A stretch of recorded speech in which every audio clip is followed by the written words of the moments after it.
There are some sounds that you can ignore. A door creaking, the wind brushing against your window. But what if the sound is footsteps inside your house every single night? And the worst part? You live alone. Armin had always preferred solitude. After years of living in the noisy city, he finally moved into a small old house on the outskirts of town. It was quiet, peaceful, and far from people. Exactly what he wanted. The house was cheap, too cheap, but Armin didn't care. He moved in without asking questions.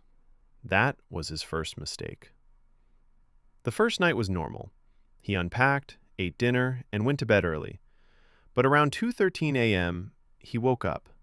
Not fully, just enough to notice something. Footsteps. Soft, slow, deliberate. Tap, tap, tap. Coming from the hallway. Armin froze.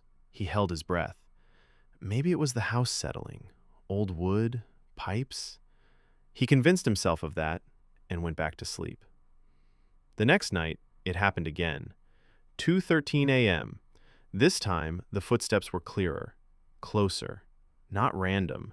They moved like someone walking, from one end of the house to the other. Tap, tap, tap. Armin sat up in bed. "Hello?" he called out. Silence. The footsteps stopped. For a moment, everything was still. Then suddenly, one loud step right outside his door. Armin's heart nearly stopped, but he didn't open the door. He couldn't. The next morning, Armin searched the house. Every room, every corner. Nothing. No signs of anyone. No broken windows, no forced entry. He even checked the locks. Everything was secure. He laughed nervously. Just stress, he told himself. But deep down, he knew something was wrong. That night, he decided to stay awake. He sat on his bed, staring at the door, waiting. The clock ticked. 1:45 a.m., 2:05 a.m., 2:12 a.m., then 2:13 a.m. Tap. Armin's eyes widened. Tap. Tap. The footsteps started again. But this time, they didn't stay in the hallway. They were coming toward his room, slowly. Tap, tap, tap. Closer, closer, until they stopped, right outside his door. The handle slowly turned. Armin couldn't breathe. The door creaked open, just a little. But there was no one there. No shadow, no figure, just darkness. Then, the footsteps resumed, inside his room. Tap, tap. Armin felt something move beside him, but the bed didn't sink. Nothing touched him. Yet, he could hear it walking, circling him. Then suddenly, a whisper, right next to his ear. "You're in my house." Armin screamed. He jumped out of bed and ran outside, barefoot, shaking. The next day, he went to the town. He found an old man at a tea shop and told him everything. The old man went silent, then asked, "You live in the White House near the forest?" Armin nodded. The old man sighed. "That house belonged to a man who lived alone."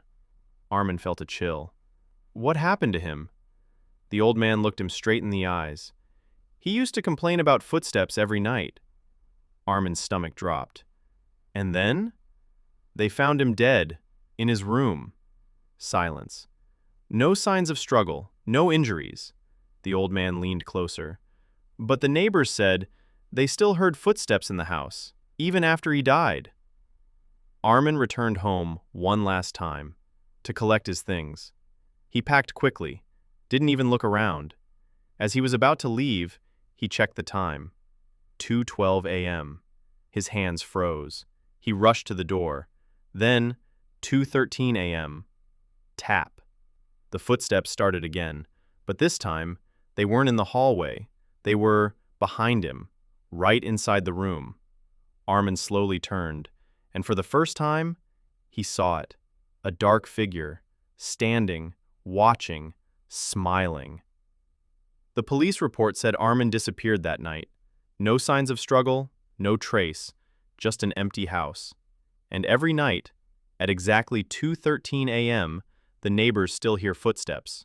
But now, there are two sets. If you ever hear footsteps in your house at night, make sure you're really alone.